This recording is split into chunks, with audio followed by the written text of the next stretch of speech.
right, I said this is about flowers. This is about bars. This is about crystal balls. This is about the great state of Oklahoma. Let's go to part two. I'm going to call Great State of Oklahoma part two of this conversation. All right. I am honored, for one, to be welcomed into your fundraiser in Tulsa. Master of ceremonies. Can Whatever we call you that? I call myself a traffic cop. Okay.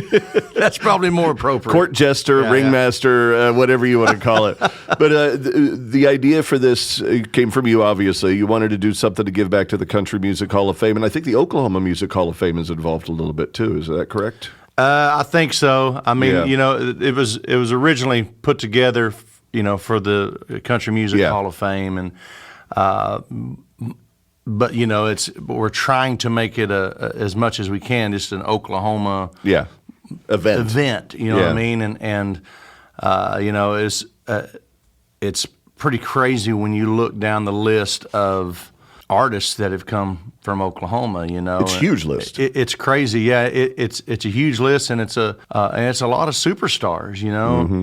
And so I try to put as much of that in there as I could. March 30th is the date, and it's at the BOK Center in Tulsa. And it's an all Oklahoma benefit for the Country Music Hall of Fame. And I don't want to sell anybody short. Well, who we have is unbelievable. Oh my gosh, the Swan Brothers, who I just love to death. You do too. Then we've got Wade Hayes. Yeah, Wade, I saw Wade, I think it was last summer or the summer before last, ran into him. We were playing something somewhere in Washington or Oregon. I don't even know where we were. The whole 90s resurgence thing is happening. And he told me, he said, man, I am busier now than I remember ever being.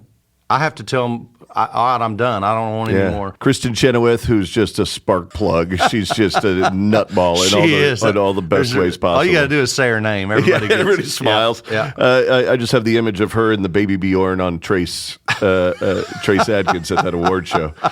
We'll see if we can reenact that one. And then Ronnie Dunn, of course. That's so cool. And then Hall of Famer Vince Gill just added onto the list. Yeah. So that's a great lineup. People are asking me all the time, are there going to be special guests? I have no idea. Yeah. I have no idea. I have no idea either. It's still far enough away right now that I would say there's the possibility of special guests. It's always there. Yeah. It's always there. Oh, and a guy named Blake Shelton. He'll be there too. I'll be there. And Stormy Warren will be there. And I'll be there. Yeah. It's going to be great. I get to go back home. I grew up in Tulsa, so it's going to be kind of a neat thing to be a part of an all Oklahoma thing. More with Blake Shelton.